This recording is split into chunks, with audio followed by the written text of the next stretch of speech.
The views and opinions expressed by contributors on the Spoon River Gothic podcast are their own and do not necessarily reflect the position of the host. Material heard on the Spoon River Gothic podcast is intended for adult listeners. This podcast deals with mature topics that may not be suitable for all listeners. Listener discretion is advised. This is Spoon River Gothic, narrative of a double homicide.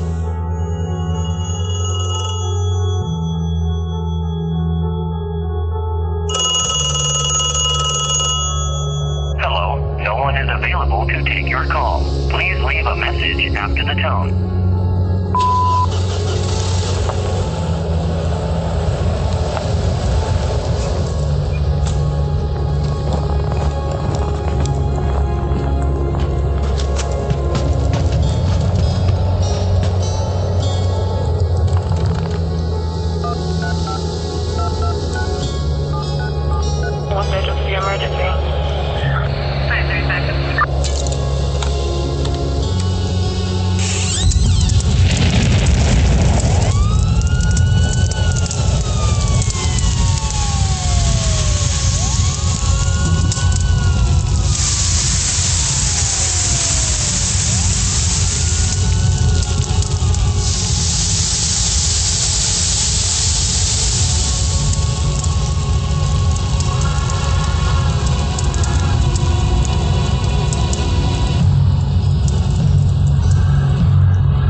Tragedy tends to take form under the guise of the mundane, normalcy that accompanies the repetition of days. The very cycles we have come to depend upon, to repeat unscathed, patterns unbroken, a mundanity of blind faith that accompanies the rising sun. A system all too often taken for granted. As for some, even as the sun has appeared to have ascended in that same old way, that brilliant light that chases away the night fails to return at all. Donna Tompkins had wrapped up her workday, preparing to leave before her boss did, Trust Officer David Haynes, as she always had. You see, at the National Bank of Canton, Donna was paid by the hour, whereas David liked to stay for a while and finish up some work while the phone couldn't ring.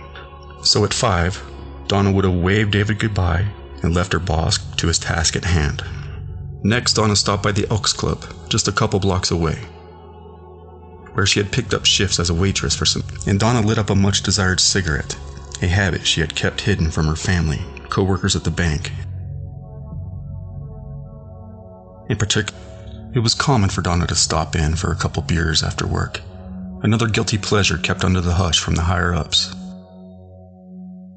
who often themselves came into the Elks Club to play cards for an hour or two.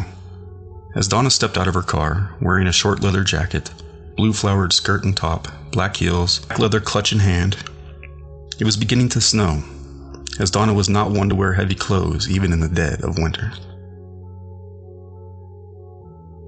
Donna chatted with fraternal member of the Benevolent and Protective Order of the Elks, and tavern regular Clarence Sprecher, and bartender Linda Pigg. Donna had begun tending bar on Sunday afternoons a few weeks back, and socializing came natural to her. She loved people, after all, and people loved the warm smile that made them feel right at home.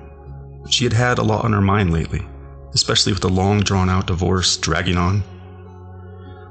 Donna felt at the Elks she could set free that inner person in a way she could not at the bank.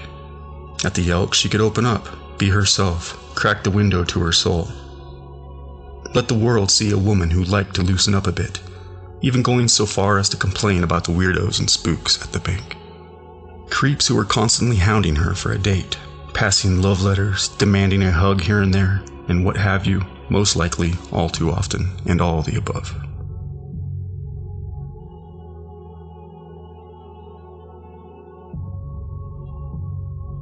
But these confessions of love did not only come Donna's way at the bank, but also at the Elks. It turns out Donna's part-time boss, Terry Haynes, whom she had dated for a couple months, and whom had offered her the job at the club, had given her such a letter just a few days back. Donna even showed Linda the evidence of how Terry was pleading with her to take him back. But ever since the two broke up after a heated argument and discovering Terry was deep into drugs, Donna was more than a bit afraid of Terry, and was quoted as saying she was scared to death of him and even avoided him. You see, Donna had also heard that Terry had beaten his ex-wife severely and spent time in rehab, and after the relationship ended between Terry and Donna, it was said that Terry had been bad-mouthing her behind her back, and he was certainly keeping track of her, driving by her house at odd hours, and even going so far as to call her at her current boyfriend's house, whispering over the phone the likes of, "I know where you are. I've been waiting for you, and you'll realize how much you love me.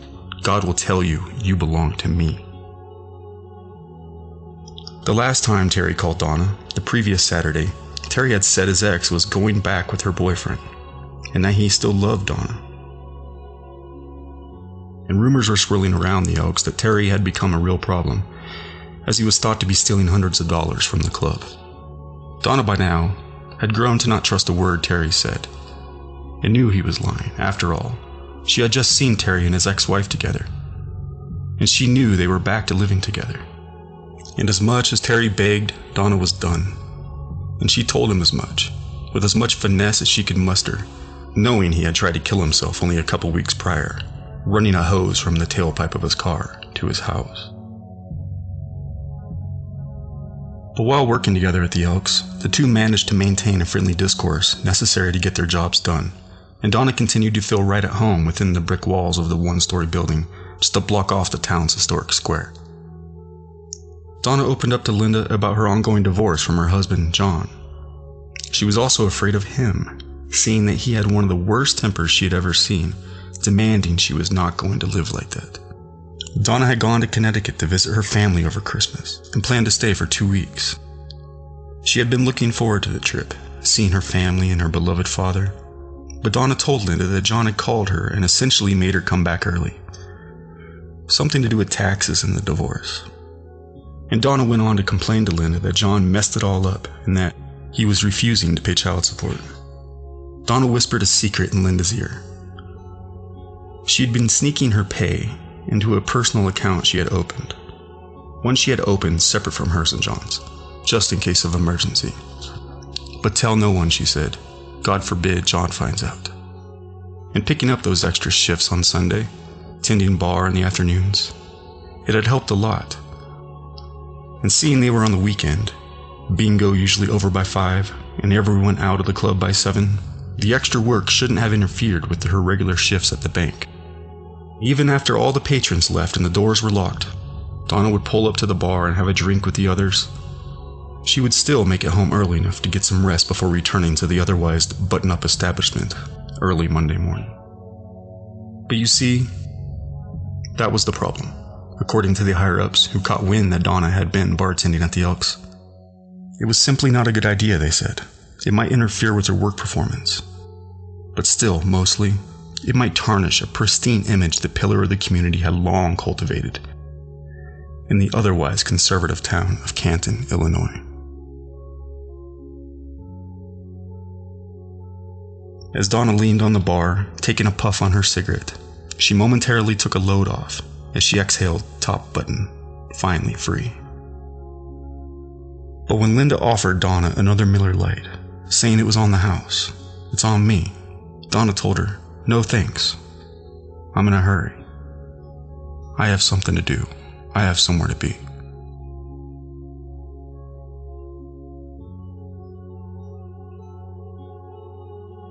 So at around 5:30 p.m., Donna ventured back out into the approaching storm and drove to pick up her daughter at the YMCA daycare. But not before throwing down a few bucks on the bar for a pack of Marlboro Lights.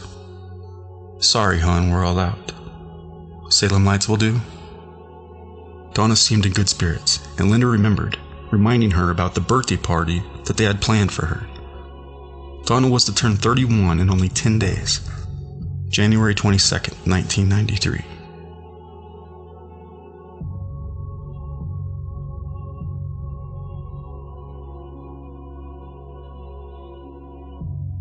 Picking up her 3-year-old Justine at daycare, Donna had a quick chat with Sally Gregory, who mentioned that Justine had been quite temperamental lately, and overly tired as she tried to smooth down the hair on the child's head that stubbornly stood upright, even in the gathering breeze. And Donna strapped Justine into her car seat. She'd make an appointment, she said, see what the matter might be, and the two headed home before the temperature dropped. The two had recently moved into the 1-bedroom apartment at 365 South 1st Avenue, a 2-story Victorian snuggled behind a brick walkway and a set of rusty tracks that divided the quaint neighborhood to the north and the industrial spread of old brick warehouses to the south. A block to the east, the sprawling abandoned century-old International Harvester factory, world-renowned for its steel plows. And during the War of Nations, military hardware, more recently, refrigerators. To the west, the flatness began to gently rise and fall like deep ocean waves as Victorians reposed into the rolling terrain of the Spoon River Valley.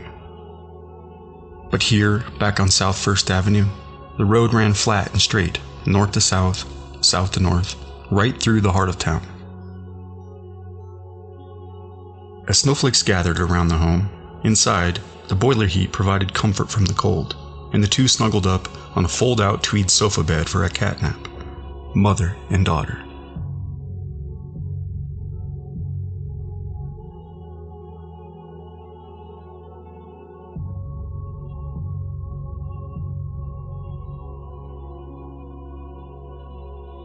The two woke around 7:30 p.m., and Donna ran Justine a bath. And just as the young one would have been splashing about with the rubber duckling, the phone rang. It was John. He had stepped away from a football game to give his daughter a call. She's in the bath, Donna told him. Call back in a bit. Donna washed Justine's hair with bubbles and suds, drained the tub, wrapped the shivering child up in a towel, and again snuggled her in bed, only this time in Justine's own, in the apartment's only bedroom. Justine was far off in the land of dreams when the phone rang at 9. John was calling from his parents' house, next door, saving money on the long-distance call. And Donna felt sure there were other reasons John was calling, and prepared herself for the conversation, making herself a stiff drink, Canadian mist and schnapps, and a dash of cider. Yet another guilty pleasure, one hidden from her husband and soon-to-be ex. If the two could just manage to get to the bottom line, agree on the terms, and finally sign those papers. After all, Donna's lawyer had long prepared them. Donna was more than ready to embark on a new life. But as eager as Donna was to lift anchor and set sail, John was more hesitant. He was landlocked in a trap of hope that their marriage might just work. In fact, he felt a sensation that since Donna had returned from Connecticut, she had seemed more upbeat and may have even wanted to get back together. But nonetheless, he brought up his concerns, as he always did.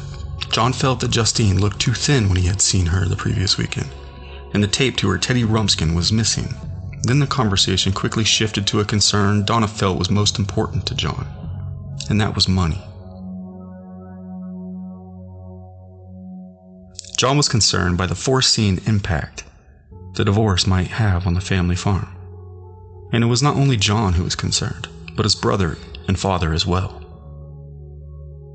Lately, John had been under a lot of pressure because he had recently been told by his father that he was henceforth going to be left out of the family business. Why, one might ask? Well, for one, John had an ugly temper. He had been getting into arguments with his brother Jay, often going berserk, not only on Jay but his uncle George, who John had beaten so severely, Jay believed surely John would have killed him. And George had to go so far as to call the police on John after he had threatened to kill their father, Ron. A dispute had broken out as to who would care for and show the sheep, as it was supposed that John's Aunt Bonnie had caught him having sexual relations with one of the furry creatures. Now, this is not an accusation or rumor to be taken lightly or tossed around willy-nilly. It is a relevancy that would be haphazard to be left out of this story. John and Donna had been trying marriage counseling. In fact, John had been going on his own and even had an appointment the following day. Because yes, John did have a temper. Once after the marriage had been rocky for quite some time, and Donna had already felt deeply that John was not there for her, she told him rightly so, suggesting they separate. John came up behind her in the bathroom. In a sweet voice, he told her she looked nice and that he wanted to go to bed with her. Donna spun around and asked, "How could you say such a thing after all that we've been through?" This is when John lost it. And when he went to strike her, he punched the door frame, shattering it into pieces. This was a turning point for Donna. Obviously, marriage counseling was not working. You see, for 2 years, Pastor Boyle had sat down with the couple and tried to unite the knots between them. But in his own words, the two were not getting their homework done, and things gradually died off between the couple. But the pastor knew that Donna had recently gone on a religious retreat, so he called her up to ask if this was true, and if she was considering getting back together with John. But she answered, "No, not now, I don't know, maybe down the road." And Donna confided in Pastor Boyle that she felt John did not have sincere feelings about her faith. Though the pastor knew that both John and Donna were individuals and that both would speak up freely, he admitted that he initially took John's side, believing the accusations against Donna. This basically amounted to the idea that Donna was a distracted 90s career woman, too selfish to be a good wife. But in time, the pastor realized that maybe it was John that was disrupting the marriage. After all, John would often lie, both to Donna and the pastor. And what good would that do for the marriage, Pastor Boyle wondered? What good would it do for therapy?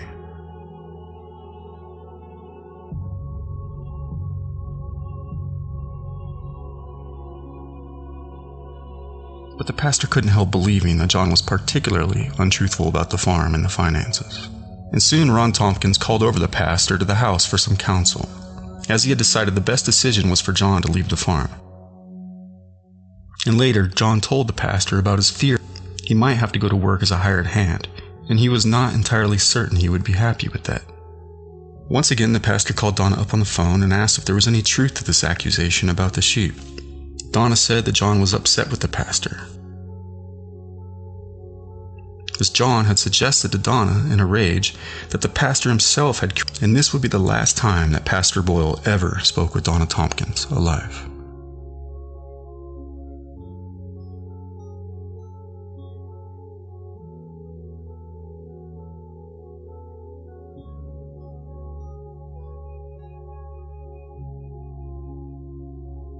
Concerns.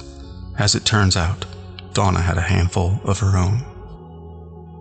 To begin with, she felt that John only wanted to be a father when it was convenient for him. For example, when it was raining on the farm, John would show up unannounced, wanting to see his daughter. Other times, they would make arrangements and he would not show up at all, or real late. John would fume when Donna would not let Justine go out at a late hour. And Donna would make John stand on the porch, afraid to let him into the apartment, fearful of his anger and his violent tendencies. In fact, Donna only felt safe once John was gone and the door was shut and locked. Donna was in fact living on edge.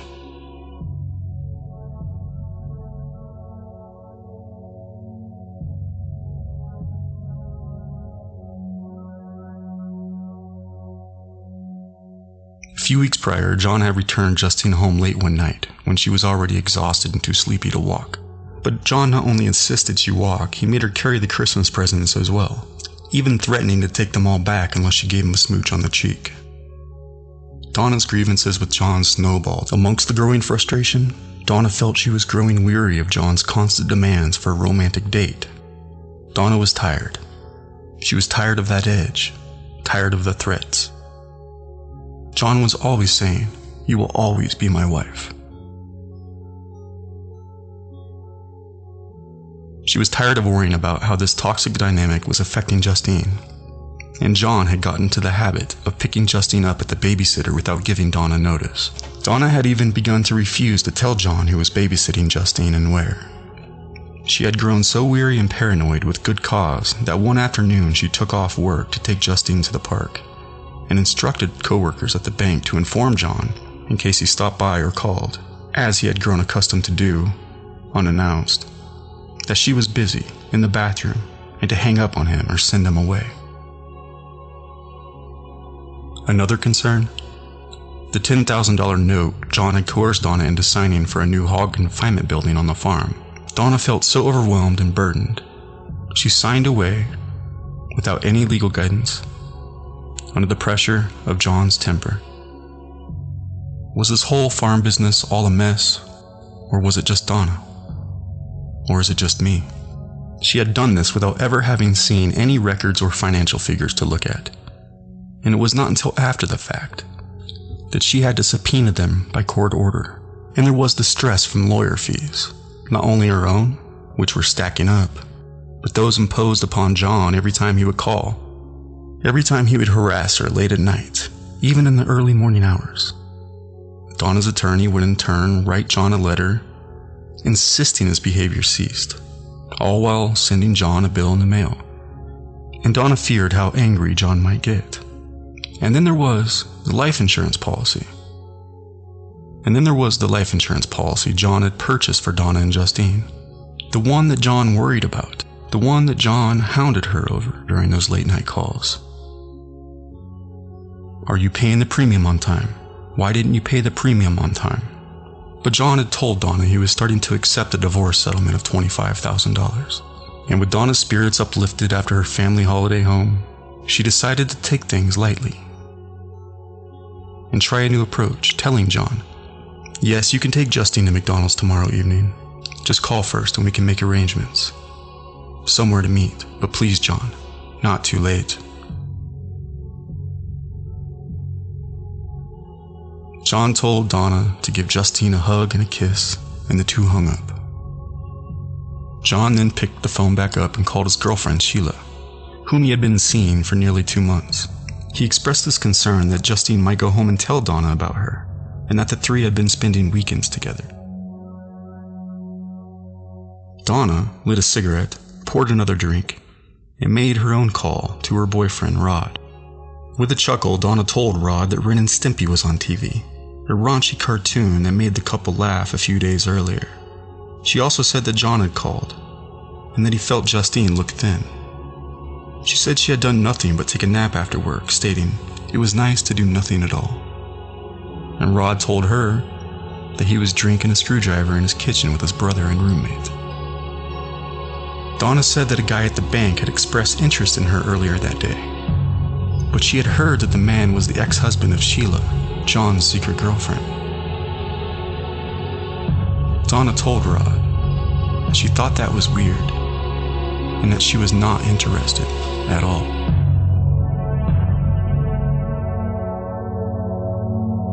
I'm Corey Zimmerman, and this is Spoon River Gothic.